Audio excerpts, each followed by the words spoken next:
Hi everyone. Do you want to live a long life?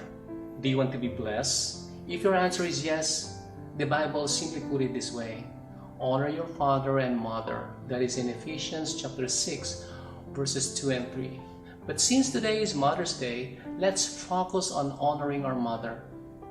Whether you're a son, daughter, husband, student, or teacher, I know this first semester will be very busy for all of us. We have seminars, lesson plans, homework, assignments, projects. But today, I believe this special occasion is an excellent opportunity to honor our mother and appreciate their sacrifices for us. First, here's an essential fact of life. I wouldn't be here without my mother.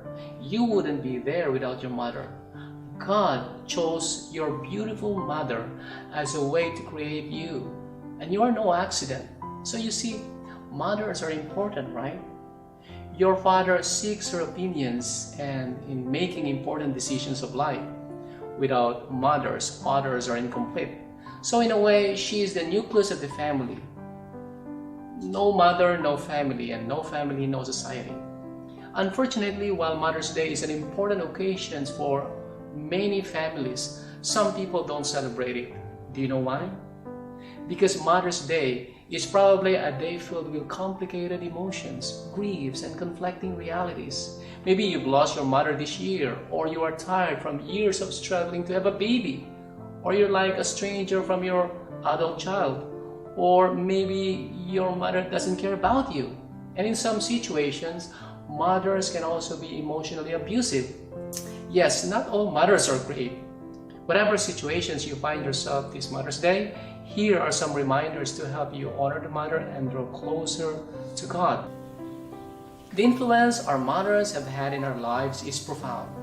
Alexis DeVoe writes, "Motherhood is not simply the organic process of giving birth. It's an understanding of the needs of the world." Let me share with you some famous people whose career was inspired by mothers, and here's what they said. The first one is former US President George Washington, and this is what he said. "My mother was the most beautiful woman I ever saw. All I am, I owe to my mother. I attribute all my success in life to the moral, intellectual, and physical education I received from her." Now here's another one. American sprinter Wilma Rudolph, and then this is what she said. "The doctors told me I would never walk again. My mother told me I would. I believe my mother." Some of you may not be aware, but Wilma suffered from polio, and many doctors felt she would never walk again. Yet she had regained her ability to walk and took up athletics, and that is because the encouragement coming from her mother. We have here also Thomas Edison, and he was saying, "My mother was the making of me. She was so true, so sure of me, and I felt I had something to live for, someone I must not disappoint." And then we have also Abraham Lincoln, and then this is what he said. "All that I am or ever hope to be, I owe to my angel mother." The last one is Benjamin Carson, a famous neurosurgeon. He said, "My mother was a person who could never accept an excuse from my brother or myself. It didn't matter what the situation was. If you came with an excuse, she would always say, 'Do you have a brain?' And if the answer was yes, then you had a way to get around it. Maybe you should use the brain." And that was her point. After a while, it became clear to us that no excuse was acceptable. So we became pretty creative. And what I'm trying to say to you is that our mothers have such a profound impact on our lives. But mothers have struggled too.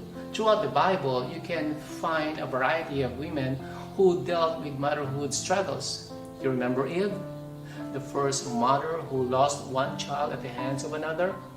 What about Rebecca, Isaac's wife, who struggled with favoritism of her son Jacob over Esau? And Jochebed, a caring mother who had to give her son Moses up. And also remember Mary, Jesus' mother? She was heartbroken to see her son crucified on the cross. You see, mothers are happy when we are happy, and they're sad when we're sad. They understand our pain, our sorrow. But most importantly, God is like a mother too. For instance, Jesus uses the metaphor of a mother hen to express the relationship he longs to have with his children. This is a touching moment when the best analogy at his disposal is one of a mother's care. That is in Matthew 23:37. It says, "How often would I have gathered your children together as a hen gathers her brood under her wings, and you were not willing." Deuteronomy 32:11 says, "God cares for his people like an eagle hovering over her young." Another one in Psalms 22 verses 9 and 10, it says, "God is concerned for his people like a midwife cares for the child she's delivered." And then Isaiah 66:13, the last one, "God comforts his people like a nursing mother." So there are no words to describe our gratitude or thanks to our mother.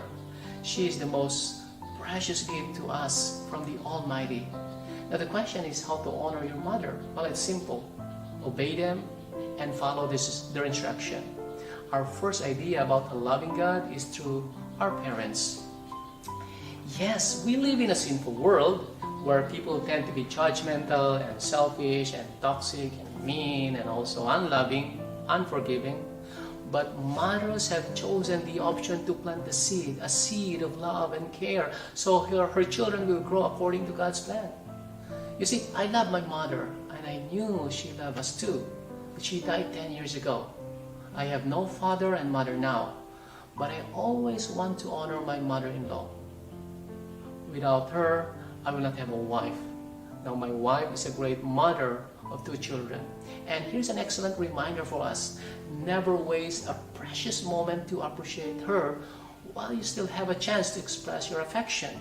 Your mother will never be there all the time. Sooner or later, she will grow old. Let me share with you an interesting story. President Abraham Lincoln once summoned an army surgeon to the White House, and the major assumed that he was to be commended for some exceptional work. And during the conversation, Mr. Lincoln asked the major about his widowed mother. "She's doing fine," he responded. "How do you know?" asked Lincoln. "You haven't written to her, but she has written to me," Lincoln continued. "She thinks that you are dead, and she is asking that a special effort to be made to return your body." Then President Lincoln placed a pen in the young doctor's hand and ordered him to write a letter letting his mother know that he was alive and well. It's very touching, right? Proverbs 23 verse 22 says, "Listen to your father who gave your life, and do not despise your mother when she is old." You may be excelling in your work and has the talent in giving a presentation, or you may be good in meeting deadlines and projects. You may have a lot of achievements and accomplishments in life, but never forget your mother. I know she's not perfect, but let your mother know you appreciate her. Happy Mother's Day.